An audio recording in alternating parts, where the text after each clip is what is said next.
Hello, hello, hello! You're returning to the episode of TheWunderkindShow. Today's first topic, Mel Kiper says that GM Eric DeCosta is the second best GM in all of football. Look! Guys, listen. Let me tell you something right now. I always say that guys, certain people are good at their jobs. I don't want to just put people down, you know. They're good at their jobs. They do their thing. They rock out. Eric DeCosta has been solid in some places. But there's a level to this. Like, there's levels. And for you to have the audacity to compare him to Howie Roseman, I promise you, I don't trust anything you have to say. Mel Kiper. With a name like Mel Kiper, I don't trust you anyways. But after you're going to come out and then say he's a top two, if, you know, when everything is said and done, Howie Roseman can go to the Hall of Fame right now. Eric DeCosta's right there with him. The absolute unmitigated audacity that you have to visualize that is absolutely ridiculous. Absolutely ridiculous. And this is why I don't trust a lot of these guys. Like, I do not trust them. Y'all man thinking I'm joking? No worry, I got you right here. This is what he said. I want you to hear exactly what he said. So it's nothing of my machinations. It's literally just what he said. I'm not making up anything. Check this out. Howie Roseman with the Eagles, Eric DeCosta with the Ravens, Les Snead with the Rams, Beach out in Kansas City. There's some great GMs, but I'll tell you what, the Ravens have, hey, you can argue Howie Roseman. Howie Roseman's going to be a Hall of Fame GM. Eric DeCosta is going to be right there with him. Okay, so you heard it right there. I already told you. I'm not lying. I want you to understand that the same guy that is saying this, right, that all of you, I know there's going to be people saying, we've been trying to tell you EDC is nice. EDC's so right. EDC turns on the lights. You know what I'm saying? Don't worry. The same guy that is saying this, that you're putting all your faith in, certain Raven fans, right? He also said this about Lamar Jackson. Check this out.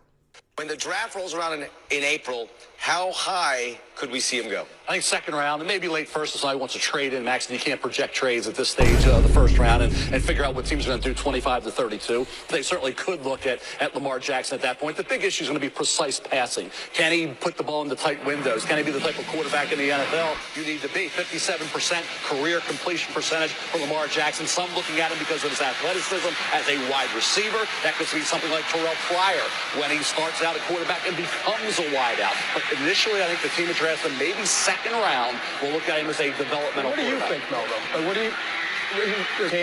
What do you actually think?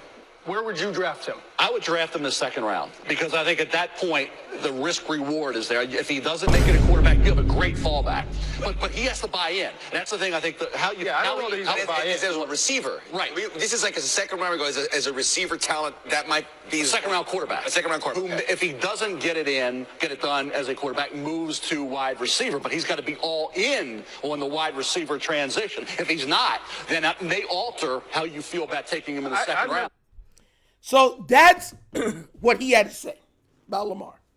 And you think I'm going to trust anything this man has to say? The guy next to him, the funny thing is, and this is what I try to tell people, right, is that the guy next to him even made comparison to Josh Allen because he knew that he sounded like a hypocrite. And he said, well, Josh Allen's like 56%, but Josh Allen's people around him was terrible, And then someone says, well, Lamar's was terrible. Yeah, Lamar's was terrible too, but, it's just, he has to do better throwing. It's nasty work. Mind you, I'm not hating on Eric DeCosta. I think he's a top 10 GM. But there's an upper echelon that he's nowhere near. There's the top 5, and then there's a drop-off. Then there's the next 5 guys. He's in the next 5 guys. He is not in the top 5. He's not with the Les Sneads and them and Howie Roseman. I don't even understand how you even make that comparison. I don't understand it. I don't see it.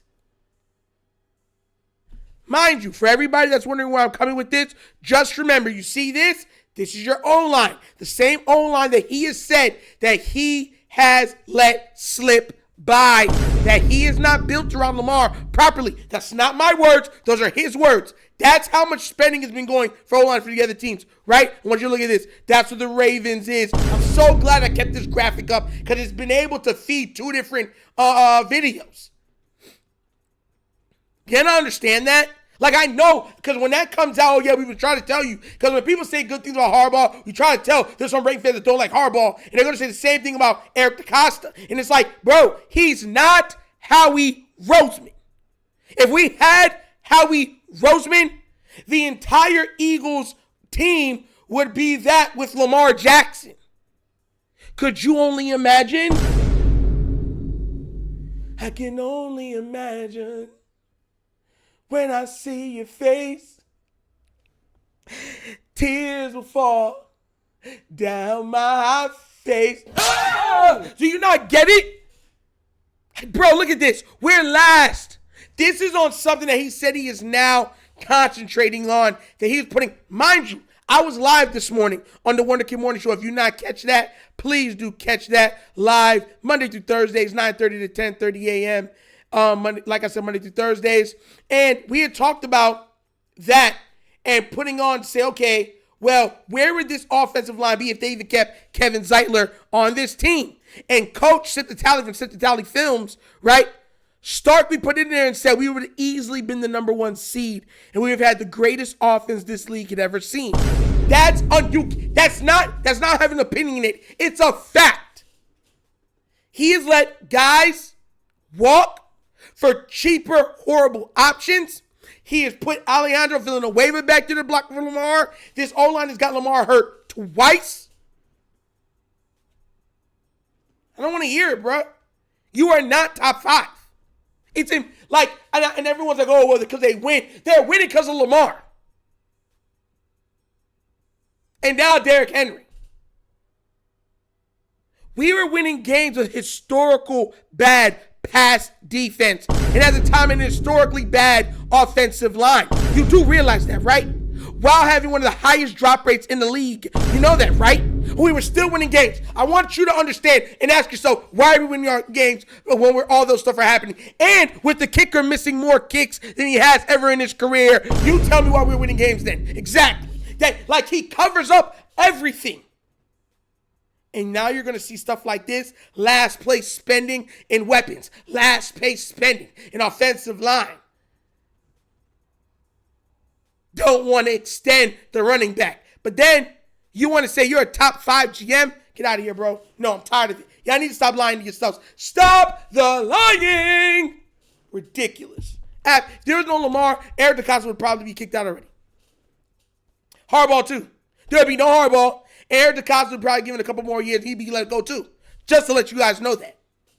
Just to let you guys know that. Ridiculous. Top 5 GM.